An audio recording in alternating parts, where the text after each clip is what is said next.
Bismillahirrahmanirrahim. Assalamualaikum warahmatullahi wabarakatuh.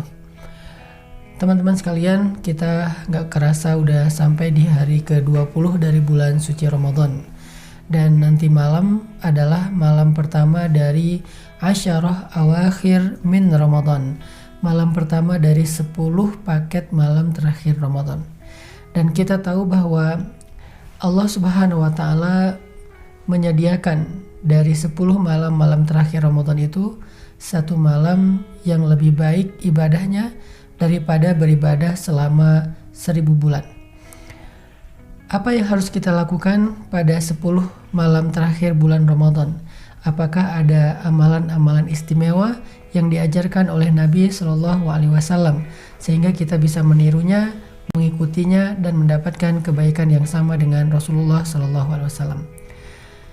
Salah satu di antara amalan istimewa yang dilakukan Nabi Shallallahu Alaihi Wasallam di 10 hari atau 10 malam terakhir dari bulan Ramadan adalah ibadah i'tikaf. Dalam sebuah hadis yang diriwayatkan oleh Imam Bukhari dan Muslim dari Sayyidah Aisyah radhiyallahu anha, Aisyah berkata bahwa Rasulullah Shallallahu Alaihi Wasallam melakukan i'tikaf 10 malam terakhir Ramadan setiap tahunnya sampai beliau wafat. Artinya belum pernah satu kali pun di Madinah Nabi meninggalkan i'tikaf 10 malam terakhir bulan Ramadan. Ini artinya bahwa i'tikaf adalah ibadah yang sangat istimewa. Bahkan sebetulnya walaupun bukan hanya di bulan Ramadan, ada banyak banget hadis-hadis tentang keistimewaan i'tikaf. Di antaranya adalah hadis intidharus shalah ba'das shalah, menunggu datangnya waktu sholat setelah sholat. Seperti orang yang duduk di masjid setelah selesai maghrib untuk menunggu waktu isya, atau setelah selesai asar untuk menunggu waktu maghrib, atau setelah selesai subuh untuk menunggu waktu syuruk atau waktu duha. Maka siapapun yang melakukan ibadah i'tikaf duduk di masjid menunggu waktu sholat setelah sholat, Nabi SAW mengatakan fadzalikumur ribat, itu pahalanya sama dengan ribat. Tahukah kita apa itu ribat? Ribat itu adalah salah satu adegan yang paling sulit dalam sebuah perjalanan jihad. Kita tahu jihad itu adalah sanamul amal. Jihad itu adalah puncaknya amal dalam Islam. Siapapun yang mendapatkan keistimewaan berjihad, lalu dia mendapatkan pahala syahid di jalan Allah, maka Allah menggambarkannya dengan orang yang hidup, bukan orang yang mati. Wala taqulu liman yuqtalu fi sabilillahi amwat, bal ahya'un 'inda rabbihim yurzaqun, bal ahya'u walakin la tash'urun. Janganlah kalian mengatakan orang yang terbunuh dalam medan perang itu sebagai orang yang mati. Mereka adalah orang yang hidup dan mereka mendapatkan rezeki di sisi Tuhannya.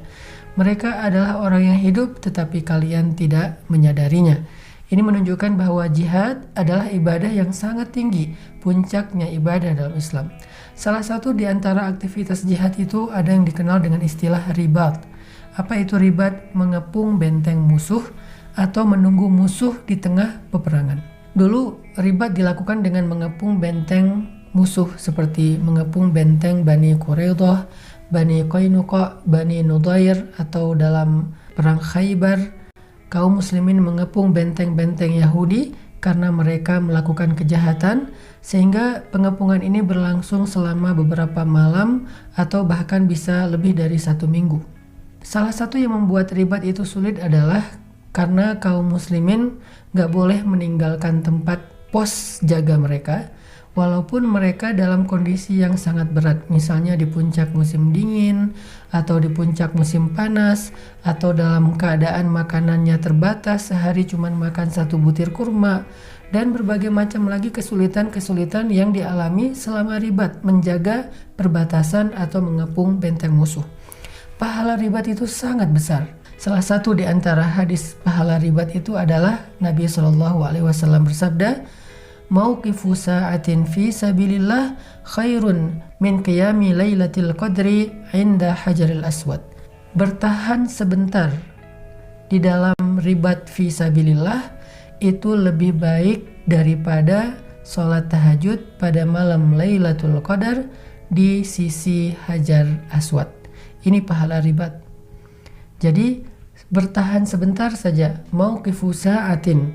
Mauqifu sa'ah itu artinya bertahan sekitar 10 menit, setengah jam atau 1 jam, sebentar saja di jalan Allah dalam tugas ribat, itu lebih baik daripada beribadah tahajud pada malam Lailatul Qadar di sisi Hajar Aswad atau Ka'bah. Kebayang gak pahalanya? Ini lebih baik daripada tahajud, kita tahu pahala tahajud. Kemudian Lailatul Qadar, kita tahu pahala Lailatul Qadar. Kemudian di sisi Ka'bah, kita tahu keistimewaan beribadah di sisi Ka'bah, di depan Hajar Aswad. Ternyata ribat lebih baik daripada ibadah tahajud Lailatul Qadar di sisi Ka'bah tersebut. Nah, ternyata ada satu amalan yang ringan tapi pahalanya sama dengan ribat. Apa itu? I'tikaf. Makanya Nabi mengatakan fadzalikumur ribat, itu sama dengan ribat. Artinya i'tikaf itu diantara keistimewaannya adalah mendapatkan pahala yang lebih baik daripada orang yang tahajud sepanjang malam pada Lailatul Qadar di depan Ka'bah. Ini keutamaan dari i'tikaf. Sehingga pada malam 21 Ramadan sampai Lebaran, Nabi nggak pernah melewatkan satu malam atau satu hari pun dengan i'tikaf di Masjid Nabawi. Terus apa arti i'tikaf? I'tikaf itu secara bahasa artinya berdiam diri, stay. Jadi kayak kita nongkrong kalau bahasa kita. Cuman kalau nongkrong kan mungkin dia tidak di masjid. Kalau ini nongkrong di masjid dengan niat ibadah, itu namanya i'tikaf. Jadi nongkrongnya bukan di tempat hiburan, bukan di tempat main, tapi nongkrongnya adalah di rumah Allah. Kalau niatnya adalah i'tikaf, nongkrong di masjid, menunggu waktu sholat setelah sholat, maka dia mendapatkan pahala ribat yang luar biasa tadi. Duduk diam di masjid. Artinya kalau kita keluar dari masjid berarti i'tikaf kita sudah batal. Bagaimana dengan kondisi sekarang di mana kita nggak bisa ke masjid? Memang ada beberapa wilayah yang masih melakukan ibadah tarawih secara normal. Tapi di beberapa wilayah zona merah yang memberlakukan PSBB, mereka terpaksa untuk tidak ke masjid. Nah, bagaimana dengan kondisi ini? Ini adalah kondisi uzur syar'i atau darurat. Sehingga kalau kita nggak bisa i'tikaf di masjid karena halangan-halangan yang dibolehkan oleh agama seperti wabah, maka kita boleh i'tikaf di musola rumah kita, di masjid rumah kita. Sediakan satu tempat di rumah untuk i'tikaf. Mudah-mudahan kalau niat kita serius karena pengen i'tikaf tapi nggak bisa, kita tetap mendapatkan pahala i'tikaf. Yang terakhir, apa yang kita lakukan sepanjang i'tikaf? Ibadah wajib, ibadah sunnah, perbanyak zikir, tilawah Al-Quran, sholat sunnah. Sholat apa namanya? Bisa apa aja. Sholat sunnah itu disebut dengan sholat mutlak. Sebanyak mungkin yang bisa kita lakukan. Kita bisa sholat ba'diyah, sholat qabliyah, sholat tarawih, sholat tahajud, sholat taubat, sholat syukur wudhu, sholat hajat, dan berbagai macam ibadah sholat sunnah lainnya. Sepanjang kita berada di dalam masjid siang ataupun malam. Namun kalau ketika kita i'tikaf, kita malah ngerumpi, kita malah lambe turahan, kita malah ngomongin orang lain, ngegibah, maka pahala dari i'tikaf kita itu jadi berguguran, tidak dinilai oleh Allah Subhanahu wa taala. Makanya ketika pun kita harus i'tikaf di rumah, di musola pribadi kita, maka jagalah etika ataupun adab-adab i'tikaf.